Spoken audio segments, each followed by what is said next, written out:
Bismillah, statement Al-Quran syifa sebagai obat. Apa itu syifa? Itu dulu. Ya, apa itu syifa? Saya ingin selalu bergerak dengan pemahaman yang jelas. Ada ontologi, epistemologi, dan aksiologi. Kita arahkan ke dasarnya dulu, ontologinya. Quran surah ke-17 Al-Isra. Ya, di ayat yang ke-82. Allah memberikan statement tentang syifa di situ. Ya, paling kiri agak ke tengah sedikit. Wa nunazzilu minal Qur'ani ma huwa syifaa'un wa rahmatun lil mu'minin wa la yazidudz zalimina illa khasara. Wa nunazzilu minal Qur'an, dan kami turunkan dari ayat-ayat Quran itu, minnya tab'id, menunjuk pada sebagian. Jadi nanti ayat Quran itu punya banyak keutamaan. Setiap ayatnya itu keutamaan pedomannya ke A, keistimewaannya bisa A, nanti yang lain bisa B, bisa C. Ada terkait dengan penyakit, ada terkait dengan kesuksesan, ada terkait dengan karir, dengan macam-macam. Ya, itu bimbingan yang kompleks dan sangat luas. Nah, ada sebagian ayat Quran itu yang ayatnya memberi petunjuk langsung berfungsi sebagai syifa. Ya. Wa rahmatul lil mu'minin, ada ayat lain berfungsi sebagai rahmat. Tapi ingat, lil mu'minin, bagi orang-orang yang yakin, tanpa ragu. Jadi kalau kita ingin berinteraksi dengan Al-Quran, kaidah pertamanya jangan pernah ragu. Ya, Quran surah kedua ayat 2. Dzalikal kitabu la raiba fi. Semua isi Al-Quran akan jadi petunjuk hudan lil muttaqin, bagi orang takwa, syaratnya la raiba fi. Jangan ragukan sedikit pun. Anda ragu, Anda tidak mendapat manfaatnya. Oke, sekarang kita kembali. Apa itu syifa? Syifa sering diterjemahkan dengan obat. Ya, penawar. Syifa sesungguhnya punya arti yang lebih luas. Ya, obat itu di dalam Al-Quran, bahasa diksi Al-Quran, juga hadis, bahkan standar bahasa Arab biasa, itu setidaknya punya dua ya, diksi dari dua kasus yang terjadi. Ya. Satu begini, jika penyakit ya, yang butuh obat, penyakitnya itu berupa penyakit fisik saja, secara fisikal. Misal, saya katakan misalnya sakit gigi, fisik ya, fisik saya yang kena. Kemudian sakit perut, sakit kepala. Itu penyakitnya disebut dengan daun. Daun. Oke? Penawarnya, obatnya disebut dengan dawaun. Ini. Baik kan? Ya. Karena itu ada kalimat begini yang disandarkan pada Nabi SAW, likulli da'in dawaun. Di setiap penyakit fisik itu mesti punya keyakinan pasti ada obatnya. Jelas ya? Nah, yang kedua, ada jenis penyakit terkait dengan fisik juga, tapi sudah melewati batas-batas dawa. Jadi ini menggunakan obat medis standar, ya, ini susah. Bahkan sebagian mengatakan, dokter mengatakan, wah ini nggak bisa nih, udah give up gitu kan? It's impossible, ini nggak mungkin, ya. Jadi sudah give up di sini, ini udah nggak memungkinkan. Nah. Atau yang kedua, penyakitnya tidak terkait dengan fisik secara langsung, tapi ada yang terkait dengan aspek-aspek psikal, ya. Secara psikologis, penyakit hati, iri hati, dengki, dan dendam, dan itu juga berpengaruh kepada fisik, tapi sudah melampaui batas fisik. Orang iri hati kan fisiknya terganggu, kayak enak makan, kan? Ya, pusing, tidur, bahkan tidur pun masih nggak enak, ngigonya juga masih dengki juga, gara-gara kamu nih tidur, masih keluar kalimat itu, ya, nggak enak kan? Dan nggak mungkin berobat mencari dawa, nggak mungkin. Ya, silahkan cek ke rumah sakit, ada poli dendam, poli iri hati, nggak mungkin. Ya, yang ada poli gigi, poli mata, kan? Ya, poli iri hati, poli dendam, nggak ada, poligami nggak ada di rumah sakit. Anda nggak mungkin menemukan itu. Ya, nah maka penyakit yang lebih lekat kepada aspek non fisik itu seringkali diistilahkan oleh Al-Quran dengan kata marad namanya, maradun. Ya, penyakit hati. Karena itu ketika Allah menyifati orang munafik yang hatinya bermasalah, Allah tidak menyebutkan kata daun, tapi menyebutkan kata marad. Silahkan cek di Quran surah kedua Al-Baqarah ayat 10. Fi qulubihim marad. Ya, di dalam hati mereka ada penyakit. Hati yang di sini bukan hati fisik ya. Ya, tapi sumber kehidupan kita. yang ditetapkan oleh roh. Nanti ketika fisik itu mulai sempurna selama 4 bulan jadi mudghah.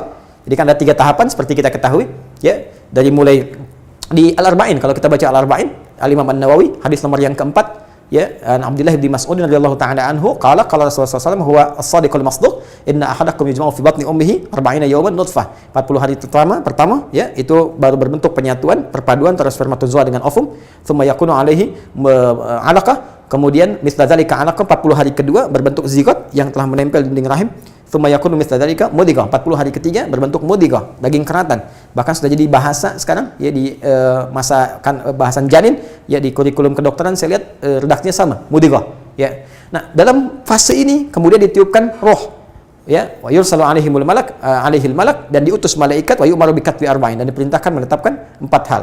Nah, saat ditiupkan roh ini itu terjadi kemudian penyatuan antara fisik dengan roh. Itu ada di Quran surah ke-15 ya, ayat ke-28. Ya, wa idz qala rabbuka lil malaikati inni khaliqun basyaran min salsalin min hama'in masnun fa idza sawaituhu wa nafakhtu fihi min ruhi. Jadi roh masuk ke dalam jasad seseorang, ya ke dalam fisik seseorang. Ketika sudah masuk, dia bisa bernafas kan, ada kehidupan, unsur kehidupan. Karena itu nafas terambil dari bahasa Al-Qur'an. Jadi begitu kemudian sudah masuk roh ke dalam jiwa, menjadi nafas namanya, berubah dari roh jadi nafas. Ya, maka dia membawa 2 potensi.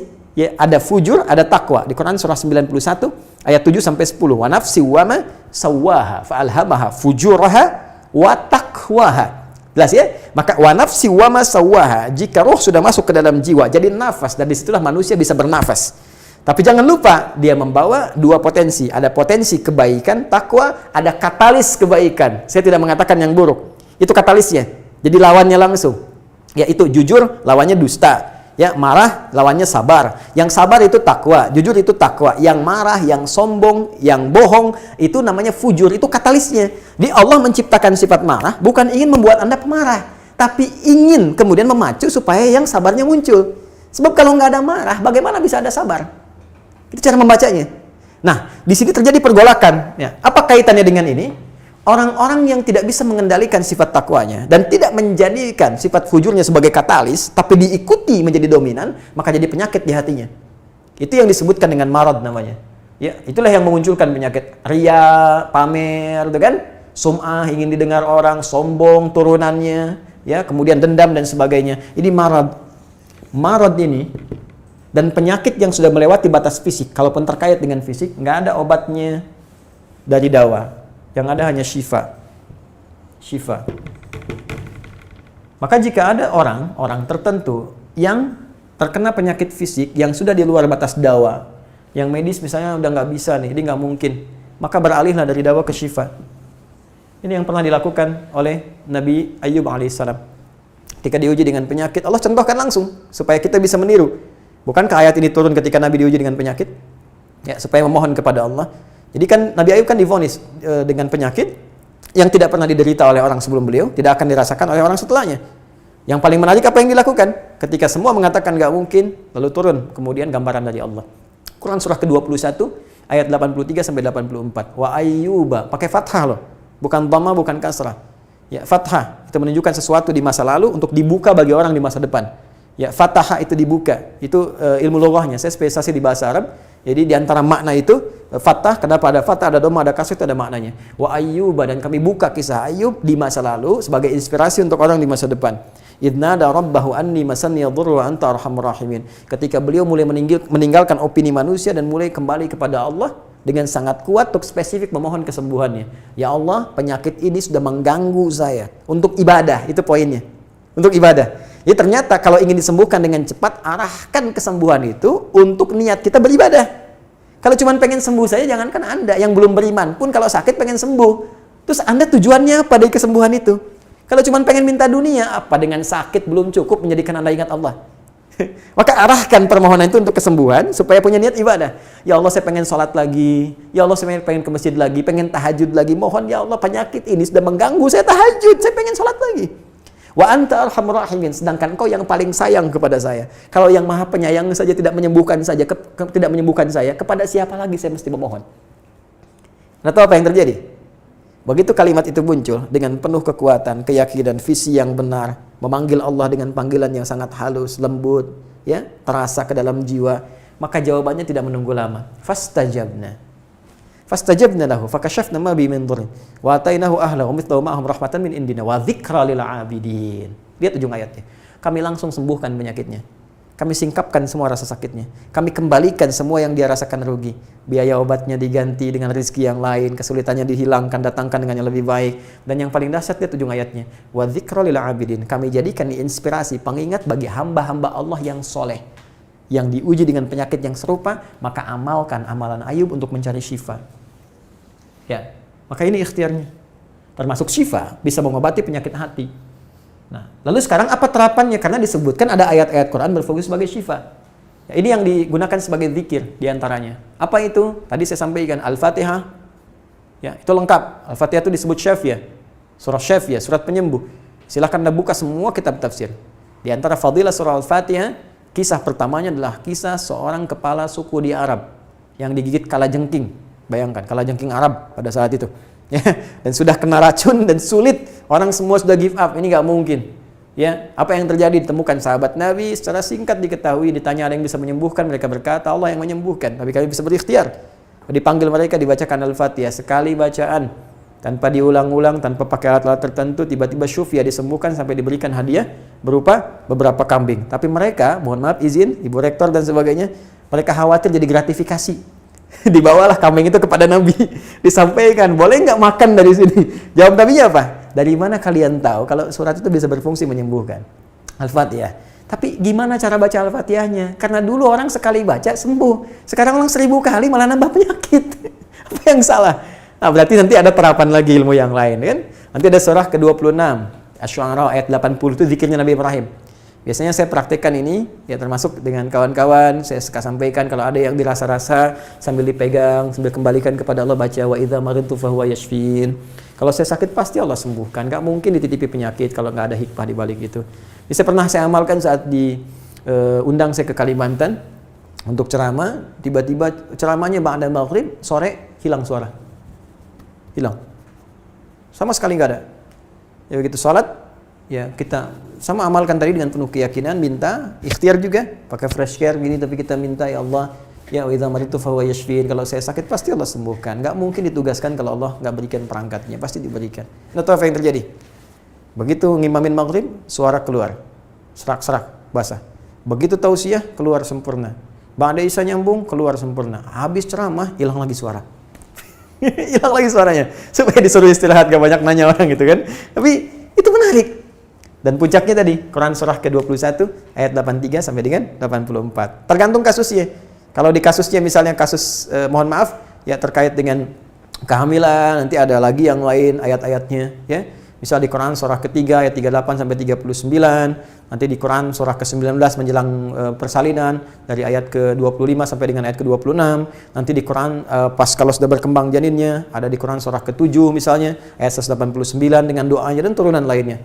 Bahkan bisa diamati teman-teman yang di SPOG misalnya atau di kebidanan, ada nanti ayat-ayat spesifik Quran surah ke-22 ayat yang kelima, ya ada di Quran surah ke-23 Al-Mu'minunnya ya ayat 11 sampai 13-nya itu lengkap sekali. Kita bisa gali sampai ke situ. Itu yang kita maksudkan syifa.